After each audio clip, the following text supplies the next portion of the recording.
ఈ రోజు మనం తెలుసుకోబోతున్న స్టోరీ అత్తా కోడళ్ళు ఎండలో వడగళ్ళు రెండవ భాగం. మొదటి భాగంలో అత్తగారి వంట తినకుండా కోడలు ఎలా బురిడి కొట్టించిందో ఇప్పుడు చూద్దాం. అత్తయ్య, మీరు వంట చేస్తున్నారని తెలిసే ముందుగా నేను ఆన్లైన్లో బిర్యానీ ఆర్డర్ పెట్టుకున్నాను. మీరు వంట చేస్తున్న గ్యాప్ లో ఆర్డర్ రానే వచ్చింది. ఇంకా ఆర్డర్ తీసుకుని డైనింగ్ టేబుల్ కింద పెట్టాను. డస్ట్ బిన్ కూడా పెట్టుకున్నాను. డైనింగ్ టేబుల్ కింద నుంచి బిర్యానీ తీసుకుని నోట్లో పెట్టుకోవడం, ఈ ప్లేట్ లో మీరు చేసిన వంటని డస్ట్ బిన్ లో వేయడం చేస్తున్నాను. దాన్ని మీరు కనిపెట్టలేకపోయారు. అమ్మ నా దొంగ కోడలా, అది సరే గాని ఆన్లైన్లో బిర్యానీ తెప్పించుకోవడానికి నీకు డబ్బులు ఎక్కడవే? ఇంకెక్కడ అత్తయ్య, మీరు దాచి పెట్టుకున్నారు కదా పోపుల డబ్బాలో 500, అవే బిర్యానీకి వాడేశాను. మిగిలిన చిల్లర అక్కడే పెడితే మీరు ఫీల్ అవుతారని పెట్టలేదు అత్తయ్య అని మూతి తిప్పుకుంటూ లోపలికి వెళ్లిపోతుంది కోడలు. అత్తగారు ఏమీ చేయలేక అలా ఊరుకుంటుంది. ఇదిలా ఉండగా ఇంతలో కొడుకు రాహుల్ అక్కడికి వస్తాడు. అమ్మా, నాకు చాలా ఆకలిగా ఉందమ్మా, అన్నం పెట్టవా? ఇంతలోనే కోడలు బయటకొస్తుంది. ఏమండి, ఈ రోజు వంట చేసింది నేను కాదు, మీ అమ్మగారు. మీరు గనక దాన్ని తిన్నారంటే అత్తయ్య గారు బాత్రూమ్ చుట్టూ తిరుగుతున్నట్టుగా మీరు బాత్రూమ్ చుట్టూ తిరగాల్సి వస్తుంది. మరి పెట్టమంటారా? వద్దులే, నేను హోటల్కి వెళ్ళి తింటాను అని అక్కడి నుంచి భయపడి వెళ్లిపోతాడు. అత్తగారు కూడా ఏమీ మాట్లాడకుండా లోపలికి వెళ్లిపోతుంది. కొంచెంసేపు అయిన తర్వాత కోడలు తన మనసులో ఇలా అనుకుంటుంది. ఇదే మంచి సమయం.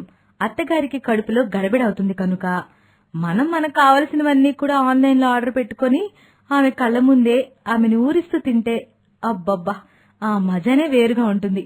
ఇప్పుడే ఆర్డర్ చేస్తా. అవును, అన్నట్లు డబ్బులు కావాలి కదా. ఆ ఏటీఎం కార్డు లాంటి అత్తగారుంటే మనకి డబ్బులు కరువే ఉందిలే అని అత్తగారి దగ్గరికి వెళ్తుంది. అత్తయ్య, మిమ్మల్ని ఈ పరిస్థితిలో చూస్తుంటే నాకు చాలా బాధగా ఉంది. డబ్బులు ఇవ్వండి, మీకోసం నేను మెడిసిన్ తీసుకుని వస్తాను. ఇది మళ్ళీ ఏదో పక్కా ప్లాన్తో నా దగ్గరికి వచ్చినట్టుంది.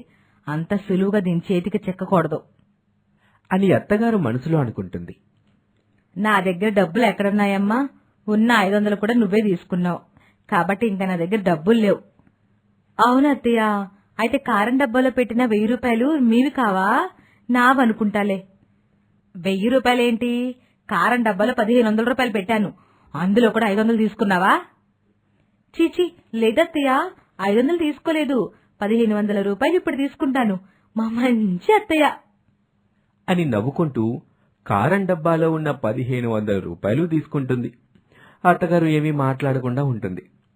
అప్పుడే అటువైపుగా చీరలు అమ్మేవాడొస్తాడు. చీరలమ్మా, చీరలో పాత చీరలకి కొత్త చీరలిస్తాం, రావాలమ్మా రావాలి అంటూ కేకలు వేస్తూ ఉంటాడు. అప్పుడే కోడలు అతని దగ్గరికొచ్చి ఇలా అంటుంది. బాబు, పాత వస్తువులు కూడా డబ్బులిస్తావా?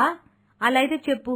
మా ఇంట్లో మా అత్తగారు పాత వస్తువే, ఆమెను తీసుకొని ఎంతో కొంత డబ్బులు ఇవ్వండి అని కోడలు సరదాగా అంటుంది. ఆ మాటకు ఆ వ్యక్తి కూడా, అమ్మా, అట్లాంటోళ్ళైతే మా ఇంట్లో 4-5 ఉన్నారు, మీకు కావాలంటే చెప్పండి, తీసుకొచ్చి వదిలి పెడతాను అని నవ్వుకుంటూ ఆ చీరలబ్బాయి అక్కడి నుంచి వెళ్లిపోతాడు. ఈ మాట వినగానే కోడలు ఇలా అంటుంది. ఓ బాబు, నవ్వుకుంటూ వెళ్ళిపోతున్నావేంటి? తీసుకొనిరా, మా అత్తగారికి కొంతసేపు కాలక్షేపం అవుతుంది. హరే రామ హరే కృష్ణ అని మూలన కూర్చోకుండా దారిని పోయే వాళ్ల సంగతి, పక్కింటి వాళ్ల సంగతి, అక్కడ మాటలు ఇక్కడ, ఇక్కడ మాటలు అక్కడ చెప్పి తగులు బాగా పెడతారు. ఏమత్తయ్యా, నిజమేనా? నేను బాగా చెప్పానా అని అంటూ ఉంటుంది. అత్తగారు ఆ మాటలకి కోపంగా చూస్తూ ఉంటుంది కోడలి వైపు. అది చూసి కోడలు కొంచెం భయపడుతుంది. అమ్మో అనుకుంటూ పక్కకెళ్లిపోతుంది. దీనికి బాగా నోరు ఎక్కువైపోయింది. ఈ మధ్య నేనేమనకపోవడంతో దీనికి రెక్కలొచ్చాయి అని అత్తగారు అనుకుంటుంది. ఇంతలో కోడలికి కావాల్సిన అన్ని ఐటమ్స్ ని కూడా ఆన్లైన్లో ఆర్డర్ చేస్తుంది కోడలు. ఓ పావుగంటకి అన్ని ఇంటికొస్తాయి. కోడలి వాటి ముందు బకాసురుడిలాగా కూర్చుని వాటన్నింటినీ తింటూ ఉంటుంది. అత్తగారు కోడలి వైపే చూస్తూ ఉంటుంది. అయ్యో పాపం మా అత్తయ్య, నేను మీకిద్దామనుకుంటే మీకేమో కడుపు బాలేదు, ఏం చేయమంటారు? అందుకే మీ బదులు కూడా నేనే తింటున్నాను అని ఆవురావురమంటూ అక్కడున్న అన్నింటినీ తింటూ ఉంటుంది కోడలు. అత్తగారు మాత్రం ఏం చేస్తుంది? ఏమీ చేయలేక తనలో తాను కోడల్ని తిట్టుకుంటూ ఉంటుంది. కోడలు మొత్తం తిని బ్రేవుమని తేపుతూ అటూ ఇటూ నడుస్తూ ఉంటుంది. 1-2 నిమిషాలు గడుస్తాయి. అత్తయ్య, ఇవిగోండి టాబ్లెట్స్. ఫుడ్ తో పాటు టాబ్లెట్స్ తీసుకురమ్మని డెలివరీ బాయ్ కి చెప్పాను. అతను పాపం చాలా మంచివాడు. టాబ్లెట్స్ తీసుకుని వచ్చాడు. టాబ్లెట్ వేసుకుని అలా పడుకోండి. కాసేపట్లో అంతా సర్దుకుంటుంది.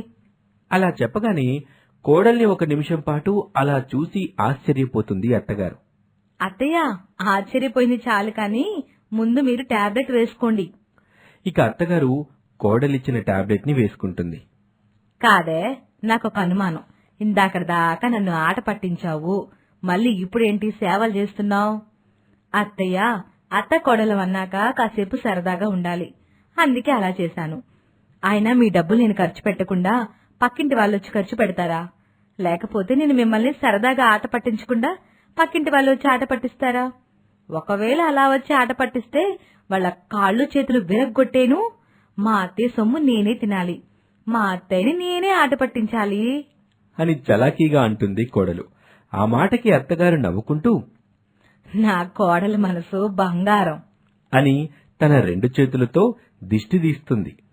అత్తయ్య, ఇప్పుడు మీకు ఇంకొక షాకింగ్ న్యూస్ చెప్పనా? ఏంటి కోడల పిల్ల అది? ఇప్పుడు మీరు వేసుకున్న టాబ్లెట్ మోషన్ తగ్గడానికి కాదు, మోషన్ ఎక్కువ అవడానికి. అత్తగారు ఆ మాట వినగానే షాక్ అయ్యి నోరు తెరిచి అలా ఉండిపోతుంది. ఎంత పని చేశావే కోడల, ఇప్పుడు నా పరిస్థితి ఏంట్రా దేవుడా అని తన 2 చేతులు పైకెత్తేస్తుంది. అసలు కోడలు నిజం చెప్పిందా అబద్ధం చెప్పిందా?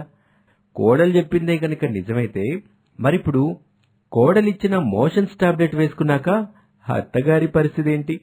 ఈ విషయాలన్నీ నెక్స్ట్ భాగంలో చూద్దాం. ఈ స్టోరీ మీకు నచ్చితే మా ఛానల్ని ఇప్పుడే సబ్స్క్రైబ్ చేసుకోండి. మా స్టోరీపై మీ అభిప్రాయాన్ని కామెంట్ రూపంలో చెప్పండి. మరొక స్టోరీలో మళ్ళీ కలుద్దాం. నమస్తే.